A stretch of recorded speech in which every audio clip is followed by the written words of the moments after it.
कांदा उत्पादकांना दिलासा देण्यासाठी कांद्याला किमान 3,000 रुपयाचा हमीभाव मिळावा आणि त्यासाठी 1,500 रुपयाचं अनुदान शेतकऱ्यांना द्यावं, अशा प्रकारची मागणी किसान सभेने केली होती.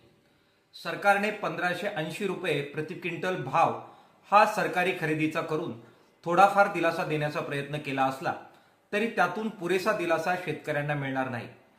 कांद्याचा उत्पादन खर्च हा मोठ्या प्रमाणात वाढला असताना केवळ 1,580 रुपये प्रति क्विंटलचा भाव हा उत्पादन खर्च सुद्धा भरून न काढणारा भाव आहे.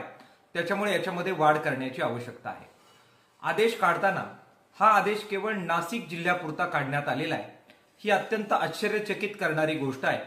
सरकार असा एखाद्या जिल्ह्यापुरता आदेश काढून इतर जिल्ह्यावर अन्याय कसं काय करू शकतो, हा स्वाभाविक प्रश्न यातून निर्माण झालेला आहे. त्याच्यामुळे या आदेशामध्ये बदल करावा आणि महाराष्ट्रासाठी हा आदेश लागू करून आणखीन वाढ कशी देता येईल याच्याबाबत सरकारने सकारात्मक निर्णय घ्यावा, अशी मागणी किसान सभेच्या वतीनं या आदेशाच्या पार्श्वभूमीवर आम्ही करतो आहोत.